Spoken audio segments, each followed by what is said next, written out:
What's up, everybody? My name is Jacob, and if nobody said it to you yet, let me be the first to say Merry Christmas! Joy to the world, the Lord has come. We all know what Christmas is about, right? It's about Christmas pie. Or Christmas is actually about a big guy in a red suit. Ho, ho, ho! Merry Christmas! Christmas is about watching movies. Truth is, Christmas is about a lot of things, but there is one thing that makes this whole season worth celebrating. You know what I'm talking about. It's the presents! Let's see what we got this week. This little baby is what all the fuss is about. This is Christmas. Christmas is celebrating Jesus, God's greatest gift. You'd think that a gift from God would come in a larger package, not just a baby. There's gotta be more to it than just that. You're right. There's a lot more to it. And it all starts in Bethlehem. I'll see you later. The Bible. It's 66 books of history, stories, letters, and poetry that fit together to form God's one big story. The epic adventure of how He created us and loves us so much that He made a way to rescue us.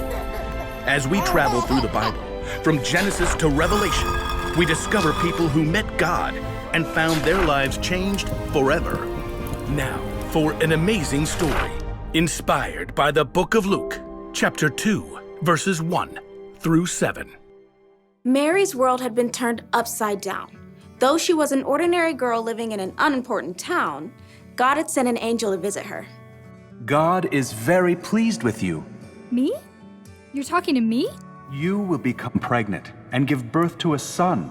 You must call him Jesus. He will be great and will be called the Son of the Most High God. Mary was probably shocked, overwhelmed, and maybe fearful, but she chose joy. She chose to trust that God loved her so much, He had given her an important part to play in His story. I serve the Lord. May it happen to me just as you said it would.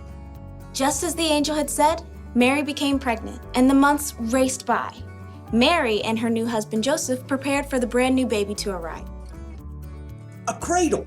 I'll make him the most beautiful cradle you've ever seen. Joseph was a carpenter and took pride in creating smooth tables and sturdy cartwheels, but his work was soon interrupted. Mary, Joseph, and every person in the tiny town of Nazareth streamed out of their homes. A messenger on a dusty horse skidded to a stop in the small town market. Is this really a town?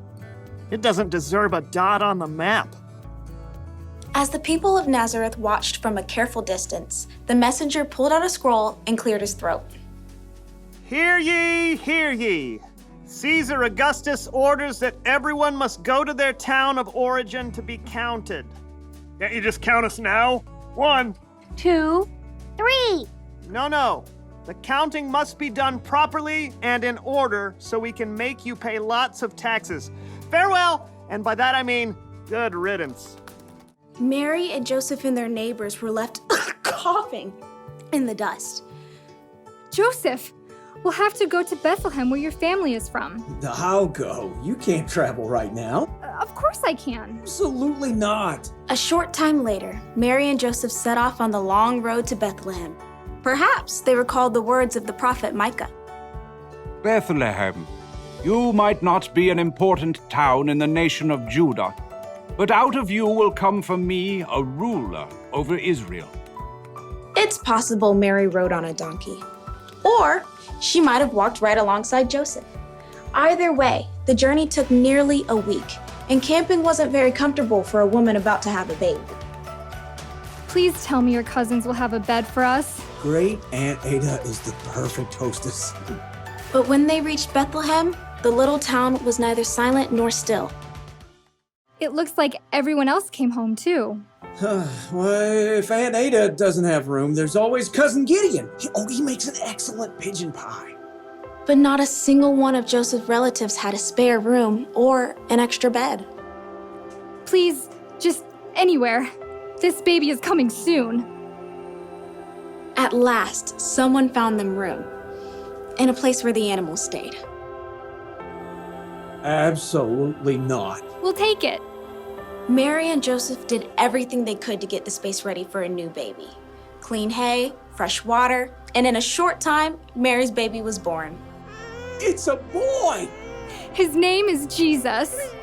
Mary tore a clean cloth into wide strips and tightly wrapped her baby to keep him warm and cozy. No cradle? Where will he sleep? Put fresh hay in the animal's feeding trough. We'll lay him in there. What about the sheep?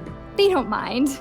Mary lay her tiny baby in the clean hay, the king of the whole world, sleeping in a manger next to the animals.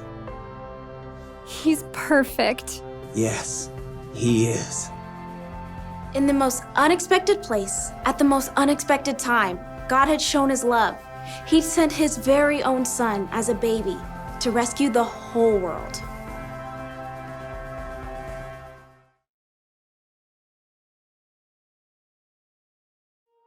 Do you want to know what Christmas is really about? Ho, ho, ho! No!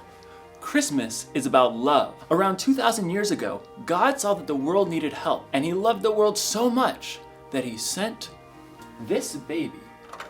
But he is way more than just a baby. You see, Jesus would grow up and live a perfect life, and even though he didn't deserve it, out of love, he would die on a cross to pay for the sins of the world. And that was just the help we needed. That was just the love we needed.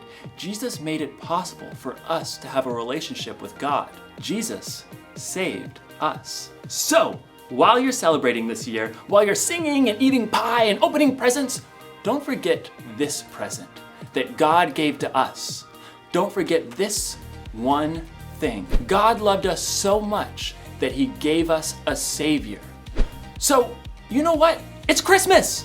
Let's have the biggest party ever! Who's with me? Yeah! Let's party! It's Christmas! It's Christmas! Yeah! We're going shopping for that Christmas pie. Ooh, I need that. I need this. I need Christmas spring.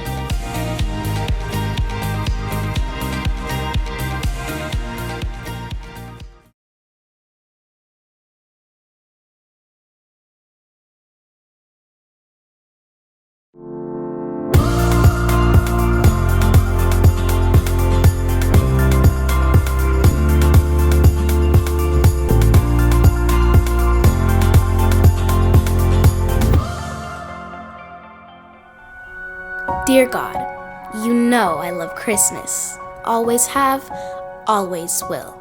But let's face it, every year it gets too busy. And it can be a lot for us to handle. Too many places you have to go, too many things you have to do, and there's always something unexpected that happens. Plus, there's all the gifts you have to find and wrap and deliver. It gets kind of crazy. I mean, it's all good stuff, but it can just wear you down. I think Mom was feeling that. She just wanted to make this a really special Christmas. It's been a tough year.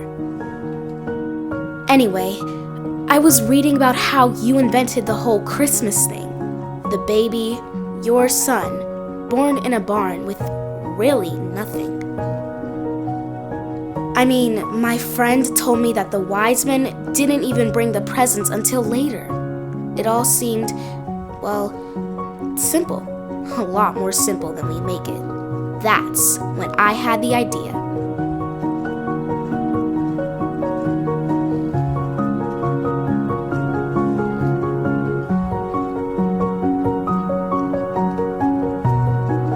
I thought she would never make it home. Mom looked really surprised. God, thanks for Christmas. Please help me and Mom to remember that it's all about you and how much you love us, and that it's okay not having everything perfect. Help me to show love to other people that same way. Merry Christmas, God. Love, Ellie.